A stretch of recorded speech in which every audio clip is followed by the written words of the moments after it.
Assalamualaikum warahmatullahi wabarakatuh. Sebelumnya, perkenalkan saya Nindita Trimulya dari kelas A dengan NPM 2317051064. Pada video kali ini, saya akan membuat penjelasan materi dan juga soal beserta jawabannya. Materi ketiga sistem bakar yaitu metode inferensi.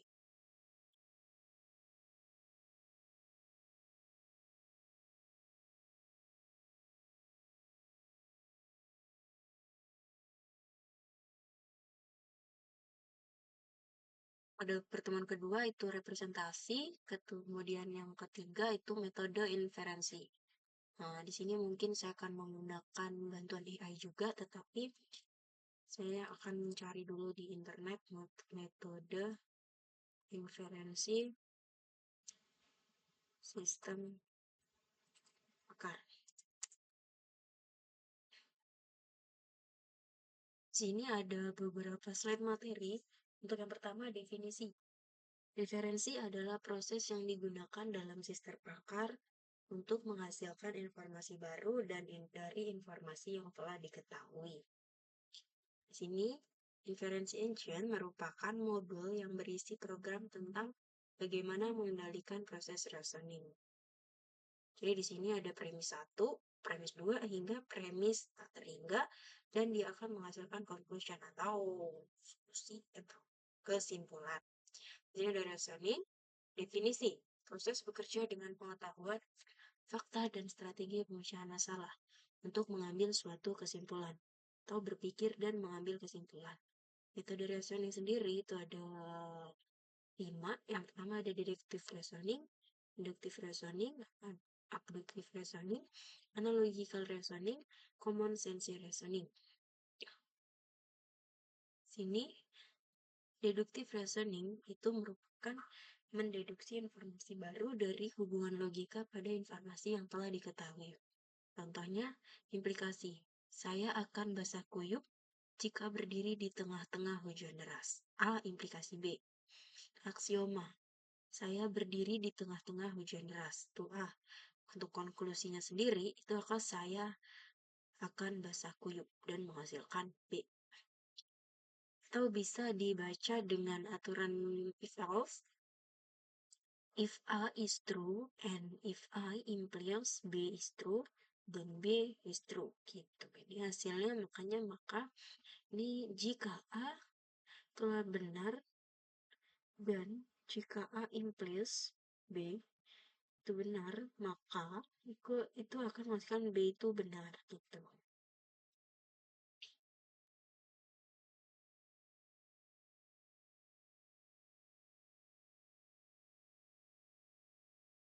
Saya akan mencoba bertanya di AI.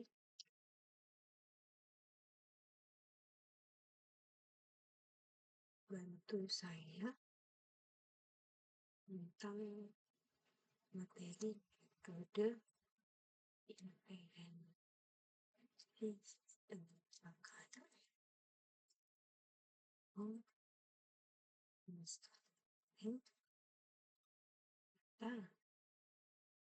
Analogi pembahasan bahasa sudut. Nah,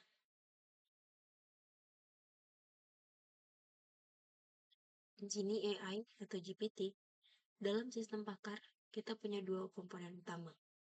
Yang pertama basis pengetahuan atau knowledge base yang berisi aturan, fakta, dan pengalaman pakar.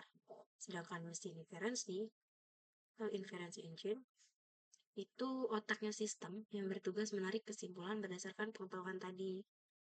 Nah, metode inferensi adalah cara atau strategi yang dipakai mesin inferensi untuk sampai pada sebuah keputusan. Untuk jenis metode inferensi sendiri itu ada dua metode utama.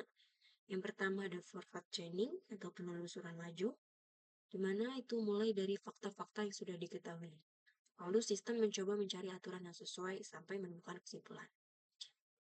Forward chaining itu cocok digunakan untuk mendiagnosis, penemuan solusi baru, atau sistem yang mulai dari data. Untuk analoginya sendiri, kita bayangin kita lagi jadi detektif. Terus kemudian kita punya petunjuk kecil, seperti jejak kaki, sidik jari, maupun CCTV. Nah, dari petunjuk ini, kita menelusurin satu persatu aturan. Kalau ada sidik jari, berarti pelaku pernah pegang barang ini. Akhirnya, petunjuk-petunjuk itu mengarah ke satu tersangka. Jadi, mulai dari data, kemudian menuju ke simpulan.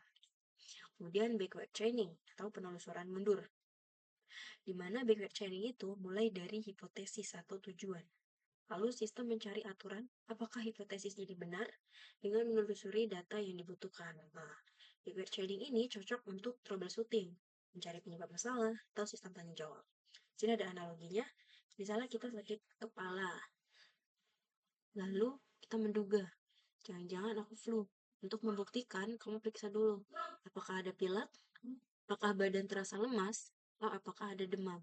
Nah, kalau semua gejala cocok, maka hipotesis kita itu benar. Kalau kita itu memang flu gitu. Jadi, mulai dari kesimpulan yang diduga, kemudian cek fakta pendukungnya. Nah, selanjutnya ada hybrid atau campuran, dimana kadang sistem pakar pakai kombinasi forward dan backward chaining. Tujuannya untuk biar lebih fleksibel. Misalnya mulai dari fakta dulu, kemudian kita mempersempit hipotesis, kemudian balik lagi ke fakta detail. Untuk analoginya, dokter bisa mulai dari gejala yang kamu ceritakan, yaitu forward chaining, lalu membuat dugaan penyakit, backward chaining, lalu dokter akan menanya lebih detail lagi untuk memastikan. Nah, di sini ada contoh sederhana dari sistem pakar. Bayangkan ada sistem pakar untuk mendiagnosis tanaman cabai. Mana aturannya itu ada, jika daun menguning plus layu, maka kemungkinan kekurangan air. Jika ada bintik hitam dan daun rontok, itu kemungkinan terkena jamur. Untuk forward chaining-nya, kita masukin data, fakta, daun cabai berwarna kuning. Kemudian sistem langsung menelusuri aturan yang sesuai. Lalu, sistem akan mengasih kesimpulan, kemungkinan kekurangan air. Untuk backward chaining, kita tanya ke sistem, apakah tanaman saya terkena jamur? Sistem akan cek aturan dulu. Untuk terkena jamur, harus ada bintik hitam dan daun rontok. Kalau datanya cocok, sistem jawab ya. Jika datanya tidak cocok, maka sistem akan jawab tidak. Kesimpulannya, metode inferensi merupakan cara sistem pakar mengambil keputusan. Ada forward chaining dari fakta, simpulan, backward chaining dari kesimpulan, kemudian cek fakta, dan hybrid kegabungan keduanya. Nah, analogi sederhananya bisa kita bayangkan seperti detektif, forward chaining, kemudian dokter itu backward chaining. Gitu. Mungkin saya akan meminta membuatkan soal.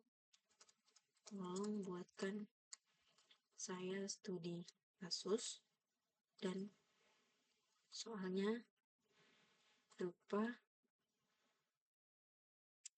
pilihan benda. 2 soal saja.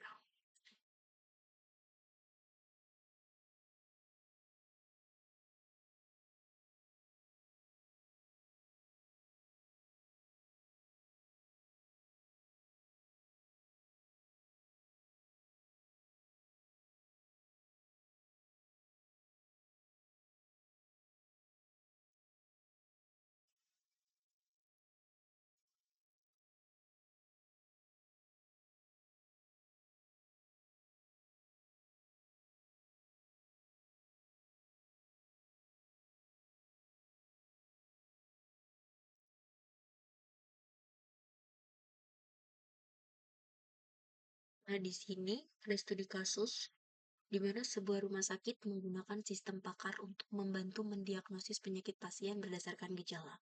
Di mana aturan sistemnya yang pertama, jika pasien demam tinggi, sakit kepala, dan otot nyeri, kemungkinan dengue atau DBD. Kemudian yang kedua, jika pasien batuk kering, demam, dan sesak napas, kemungkinan pneumonia. Dan yang ketiga, jika pasien sakit tenggorokan, demam ringan, dan hidung meler, kemungkinan akan itu flu biasa. Jadi saya memilih soal nomor pertama. Seorang pasien datang dengan gejala batuk kering, demam, dan sesak napas. Sistem langsung memproses data tersebut dan menyimpulkan bahwa pasien kemungkinan mengalami pneumonia. Metode inferensi yang digunakan sistem dalam kasus ini adalah untuk jawabannya forward chaining. Sisi saya akan tanya penjelasan detail nomor 1. Kenapa Jawabannya A.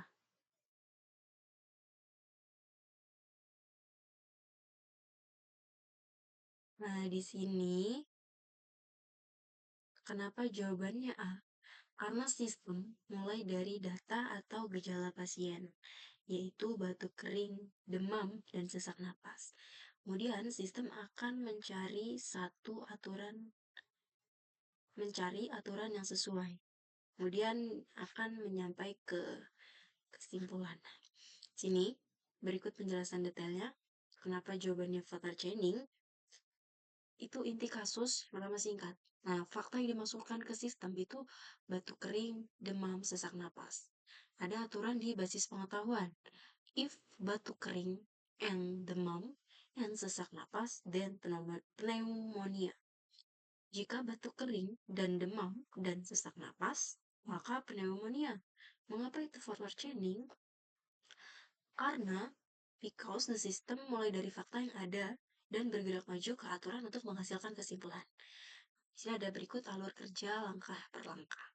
Yang pertama working memory atau memori kerja diisi dengan fakta yang diberikan batuk kering, demam, dan sesak napas.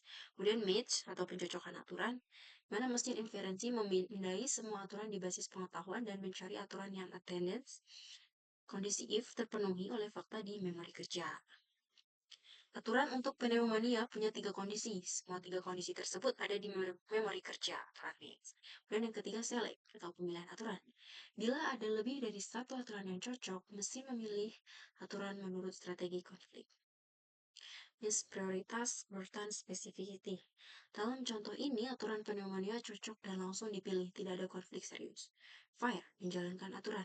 Aturan yang cocok dijalankan, kemudian menghasilkan simpulan, pneumonia ditambahkan ke memori kerja atau langsung dilaporkan.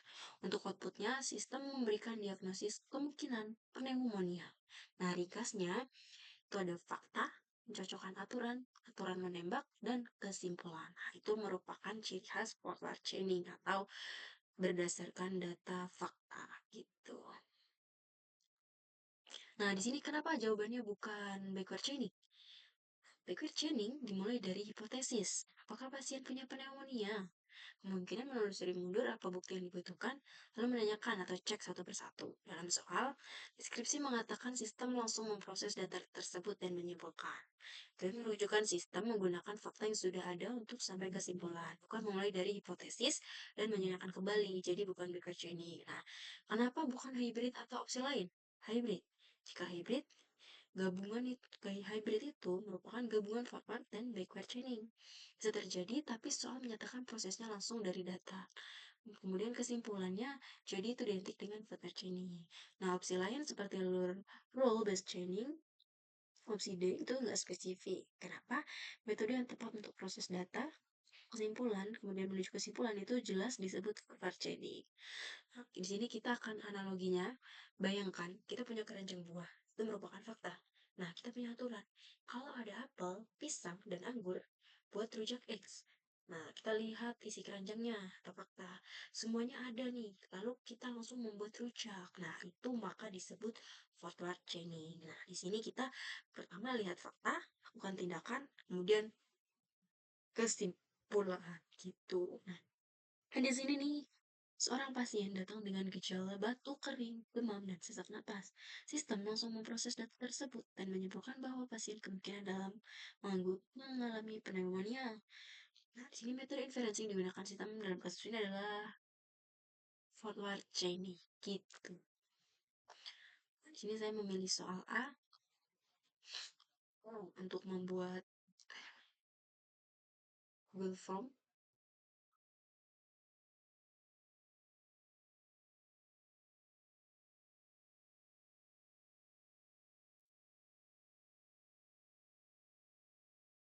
B03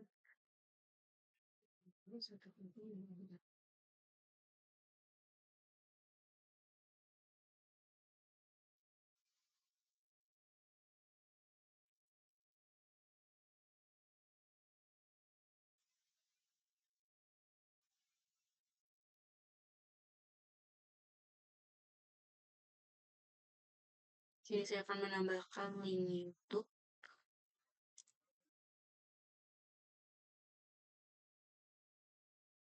Sini nama dulu, password password, tambah kelas.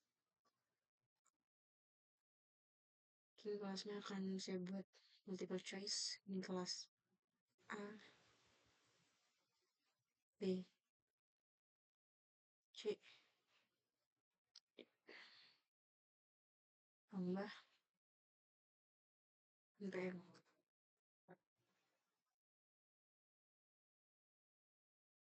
Transfer. Lagi di sini untuk studi kasus.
Optionnya apa itu? VR channel,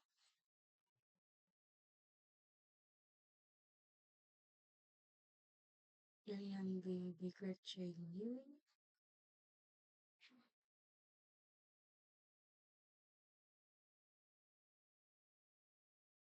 bigger channel, dan role based channel.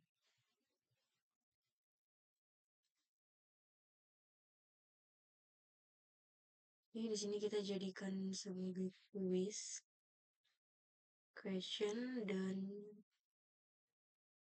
answer K itu poinnya 1. Jawabannya adalah voter changing.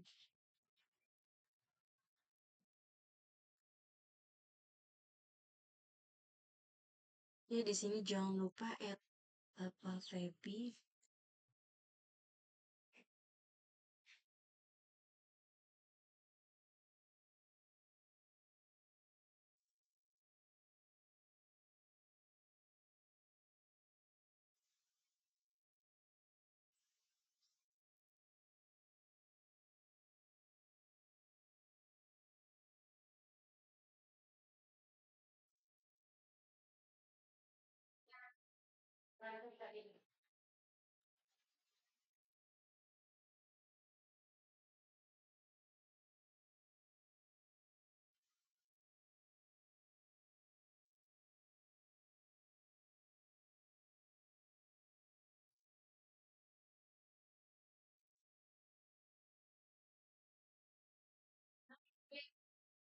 Nah ini dia tersangka.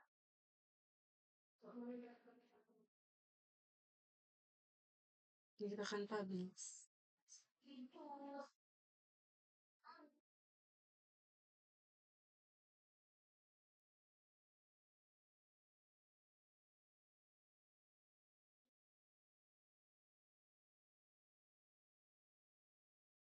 yang sudah kita publish. Mungkin itu saja dari saya. Saya kira wassalamualaikum warahmatullahi wabarakatuh.